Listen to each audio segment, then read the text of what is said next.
Ulu Göyçəmizin değerli şairi Şahmurat Qaraqoyunlu'nun güzel bir şeiriyle sizleri incegülü havasıyla salamlayıram.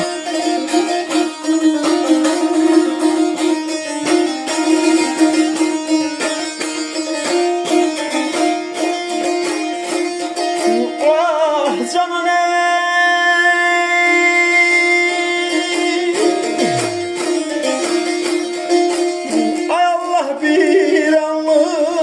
kanat vermene Gedim özelime Gezimi gayıp Gezimi gayıp Gezimi gayıp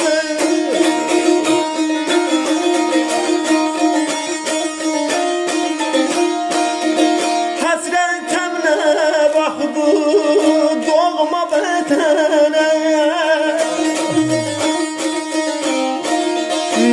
biraz semasında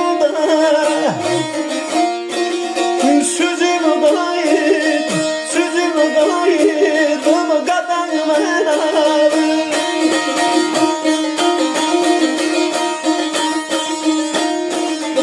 Ay Allah bir anlık kanat vermene Gedim öz elimi gezim qaydım Həsrətəm nə vaxtdır doğma vətənə biraz səmasında sözüm qaydım Atam caladığı almadan dərim Doğrayıb cam üstə biraz qalx sərim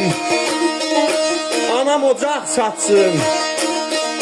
Anam ocaq satsın mən odun verim Kababı köz üstə düzüm qaydım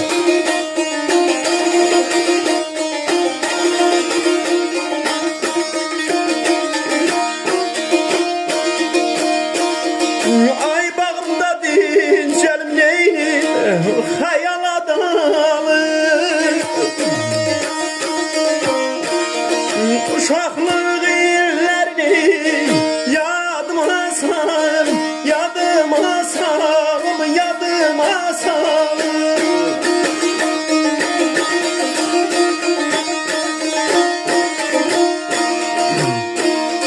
Deryazı götürüm neynim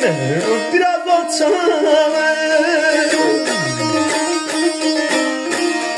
Bir dəstə gül çiçəy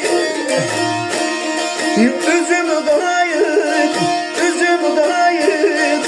Üzüm ay qayıt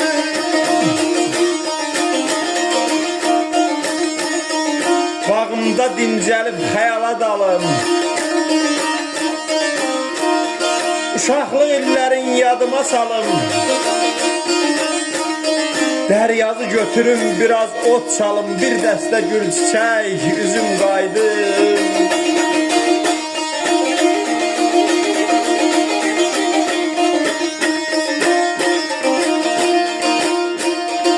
Ay qonşular toy edib gəlin gətirsin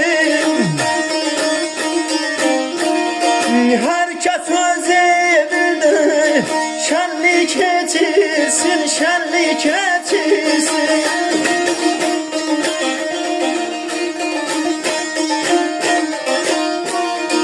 Anam yuxayayıb xəngəl bişirsin Anam yuxayayıb xəngəl bişirsin Ben de korudum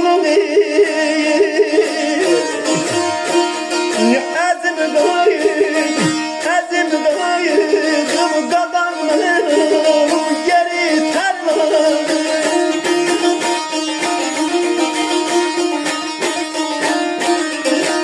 Qonşular toy edib gəlin gətirsin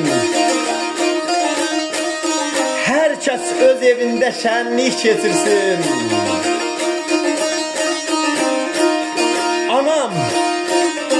Anam yuxayayıb xəngəl bişirsin Mən də qurudunu əzim qaydım Ay Allah bir anlıq qanat ver mənə Gedim öz elimi gəzim qaydım Gedim öz elimi, gəzim qaydım.